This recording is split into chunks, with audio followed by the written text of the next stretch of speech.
vamos a desgranar un texto fascinante, un manifiesto que se titula Machos por la Paz. Y nuestra misión hoy es diseccionar cómo este documento deconstruye por completo la maquinaria bélica tradicional y propone, bueno, una solución que nadie se espera. Una solución que es el placer.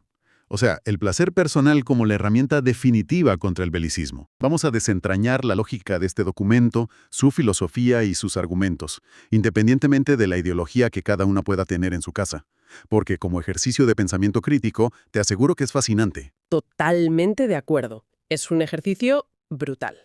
Vale, pues vamos a desgranar esto. El texto no se anda con rodeos. Entra directamente a hablar de lo que llama la ilusión del poder y pone el foco en quién paga realmente el pato, quién asume el coste físico de los conflictos. Y parte de una idea básica, y es que la guerra no es un fenómeno natural. O sea, no es un tsunami o un terremoto que, bueno, pasa y te aguantas. Claro, no cae del cielo. Es una construcción, es un constructo puramente humano, diseñado y ejecutado por personas. Ahí está. Y el autor argumenta que, a ver, nos pasamos la vida discutiendo sobre formas de gobierno, ¿verdad? Que si monarquía. A la hora de la verdad, cuando estalla una guerra, todo eso da exactamente igual. El resultado es siempre el mismo. Las élites lo deciden todo y la gente de a pie pone el cuerpo. Pone la sangre, literalmente. Sí, sí. Yo leía esta parte de las fuentes y fíjate, no podía dejar de imaginarme la guerra como si fuera un motor industrial gigantesco, un motor súper frío, de acero. Y los políticos, tengan la ideología que tengan, son los que tienen la llave de contacto en la cabina. Ellos deciden cuándo encenderlo. Ajá. Pero el motor no funciona solo con la llave. Claro, exacto. Ese motor no se alimenta de discursos políticos ni de banderas. El combustible, la gasolina real que hace que esos engranajes giren y trituren, es la carne y el hueso. Son los trabajadores, los estudiantes, los padres, los hijos. Esa es la materia prima. Ostras. Es que esa analogía del motor industrial es perfecta para entender uno de los pilares del texto, que es el tema de la asimetría del riesgo. O sea, las guerras siempre exigen el sacrificio máximo a las personas que, bueno, que no van a sacar ningún beneficio de ganar esa guerra. Ninguno en absoluto. Y, al revés, benefician estratégicamente a quienes están en despachos blindados y que no van a pisar la línea del frente en su vida. De hecho, el texto utiliza un lenguaje muy poético, pero muy crudo. Dice que el único botín que le queda a la gente de abajo se resume en 3 palabras: ruinas, viudas y silencio. Uf, ruinas, viudas y silencio. Te ponen los pelos de punta. Pero claro, aquí es donde yo, leyendo, me planteaba la objeción obvia, la que te diría cualquier libro de historia moderna. Y es que los estados siempre nos dicen que los ejércitos no están ahí para invadir por gusto, sino para disuadir. Para defender la casa, digamos. Exacto, el argumento defensivo. Te dicen, a ver, si desmontamos nuestro motor industrial, pues vendrá el estado vecino, encenderá el suyo y nos aplastará. Es como el mal menor necesario para evitar tiranías extranjeras. Claro. Y el manifiesto sabe perfectamente que esa es la excusa oficial, pero en lugar de comprarla, le dé la vuelta mirando a la historia. El autor rebate esto diciendo que, a ver, la idea del ejército como un escudo protector hacia afuera es muchas veces una fachada, porque históricamente las Fuerzas Armadas han sido la herramienta principal para perpetuar abusos hacia adentro, contra su propia población. O sea, para mantener el control social en casa. Eso es. El monopolio de la violencia se usa para que nada cambie abajo independientemente de quién mande arriba. Y de hecho, el texto llega a una conclusión interesantísima. Dice que el verdadero poder de un Estado para hacer la guerra no está en sus armas, ni en sus misiles de última generación. Ah, ¿no? ¿Y en qué está entonces? Porque yo siempre he pensado en portaaviones y cosas así. Pues en la obediencia. En la pura y dura obediencia. Ese es el verdadero engranaje. O sea, el sistema funciona porque hay millones de personas que asumen una sumisión silenciosa y acatan las órdenes. Sin esa gente dispuesta a ponerse el uniforme y obedecer, la superpotencia militar más grande del mundo se paraliza en segundos. Claro, claro. Es que los misiles no se lanzan solos. Hace falta que alguien apriete el botón, alguien que cargue el camión de suministros. Exacto. La logística no se hace por arte de magia. Depende de la obediencia humana. Madre mía. O sea, si asumimos que la gasolina crítica es la obediencia masiva, Pues la siguiente pregunta lógica es cómo cortamos el suministro de esa gasolina. Pero sin usar violencia, claro. O sea, ¿cómo frenas el motor sin poner una bomba en el edificio? Exacto. Ahí es donde entra la parte de las soluciones. Sí. Y pasamos de la crítica pura a los referentes históricos.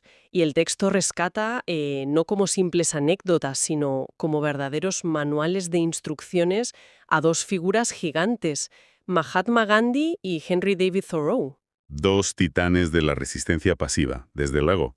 Totalmente. Y la cita de Gandhi que incluyen las fuentes me pareció brillante para ilustrar esto de no colaborar.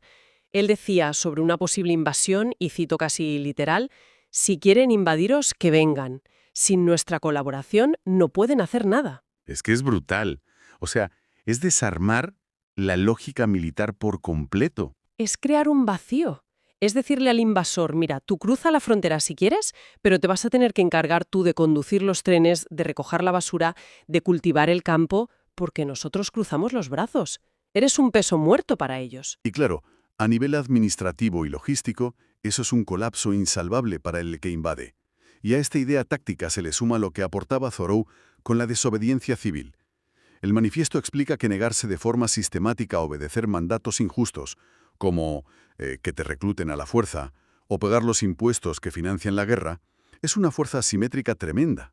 Porque atacas directamente el pilar de poder del Estado, que es creer que le vas a obedecer. Exacto. Le quitas el poder sin pegar un solo tiro y sin causar bajas en el otro bando. Pero claro, y aquí es donde la cosa se pone súper interesante.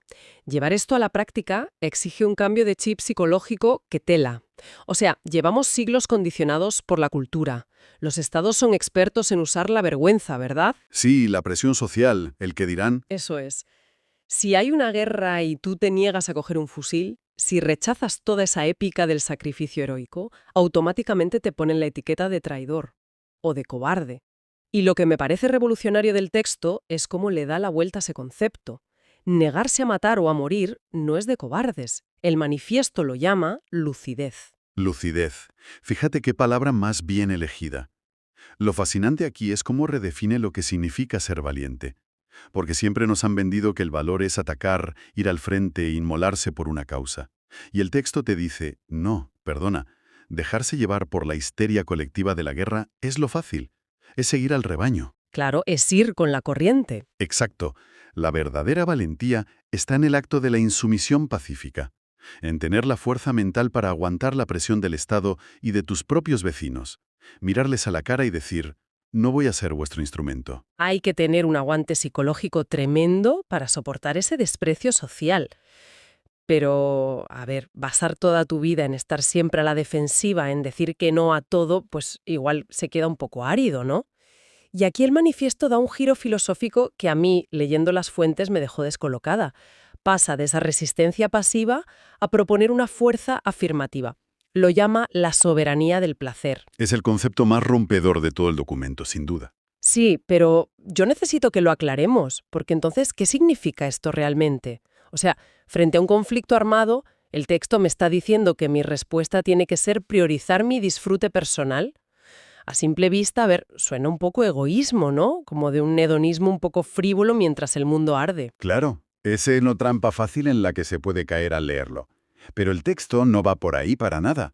Hay que entender que no se refiere a un hedonismo superficial de, bueno, me voy de fiesta y me da igual el mundo. Lo define como vitalismo, como resistencia. Vitalismo como resistencia, vale. Explícame eso. A ver, piensa en qué te exige la guerra. Te exige sacrificar tu vida real, tu cuerpo, tu tiempo, por una abstracción vacía, por una línea invisible en un mapa, por una frontera, por una bandera. Todo eso son abstracciones. Pues bien, el autor argumenta que cuando una persona se construye a sí misma a través de las cosas que de verdad ama, cuando tiene vínculos profundos, un trabajo que le llena, contacto con la naturaleza, o sea, cuando le da un sentido real a su vida diaria. O sea, cuando es feliz, de verdad. Exacto. Cuando amas profundamente tu vida, te vuelves automáticamente inmune al adoctrinamiento bélico. Ah, claro. Porque tienes demasiado que perder. Eso es. Alguien que disfruta su existencia no se convierte en carne de cañón voluntaria por un concepto abstracto que le vende un político. Fíjate que hay una frase en el manifiesto que me pareció de una potencia increíble para que resuene bien a quien nos está escuchando.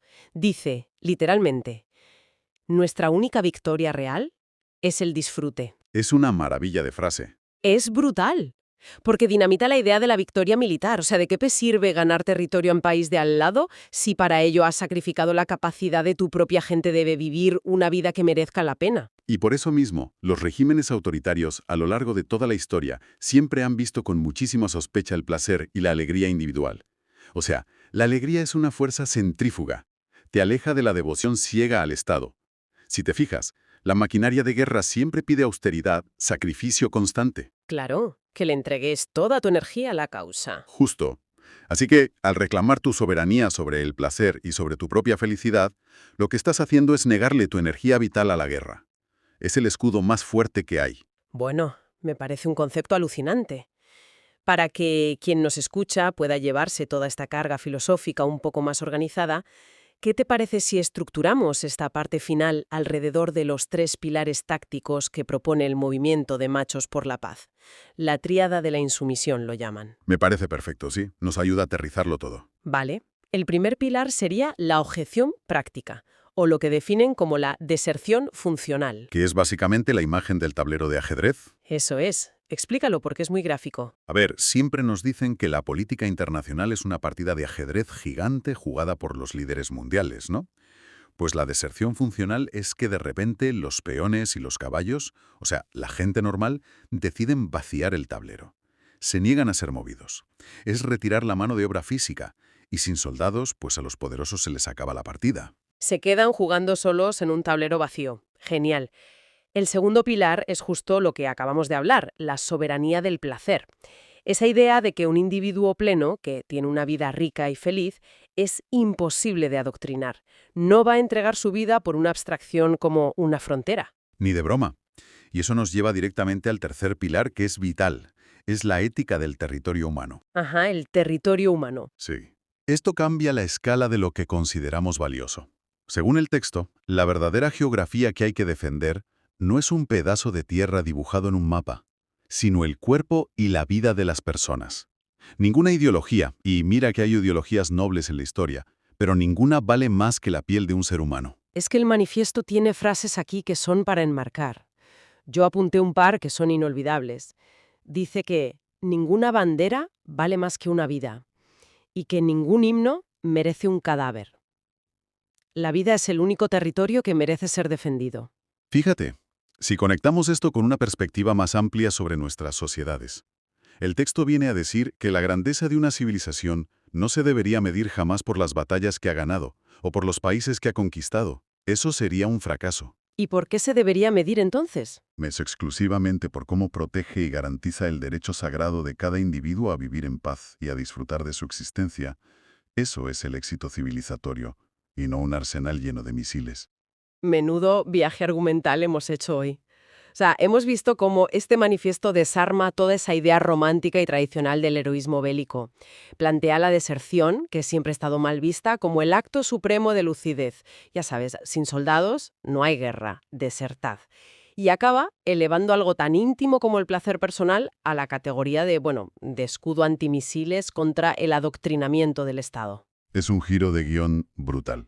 Pero, fíjate, yo no querría terminar sin dejar sobre la mesa una última reflexión, construyendo un poco sobre esta idea de la soberanía del placer, para que la gente le dé una pensada cuando apague el audio. Venga, a ver, ¿qué nos dejas? Pues, a ver, si asumimos, como nos dice este texto, que una persona verdaderamente feliz y realizada es totalmente inmune a la propaganda de guerra, Sí que no hay quien la convenza. exacto. Entonces, eso significa que las maquinarias de guerra modernas solo pueden funcionar en sociedades donde hay una profunda infelicidad subyacente. O sea, para que alguien acepte coger un arma e irse a una trinchera por una abstracción vacía, hace falta que su vida diaria sea tan precaria o tan frustrante que sienta que no tiene nada que perder. Ostras, qué buena pregunta. Es decir, es la frustración colectiva, la insatisfacción y la falta de esperanza el verdadero requisito previo que necesitan los ejércitos para tener carne de cañón disponible. Madre mía, es que eso es fuerte, ¿eh? Es sugerir que la infelicidad de la población es como un daño colateral necesario para que el sistema militar se mantenga en pie. Me parece un pensamiento, súper provocador para cerrar esta inversión. De verdad, muchísimas gracias a quien nos acompaña siempre por estar ahí, al otro lado. Nos encanta traer estos textos que nos hacen darle una vuelta a las cosas que damos por sentadas. Y como siempre, nos seguimos cuestionando narrativas en la próxima edición.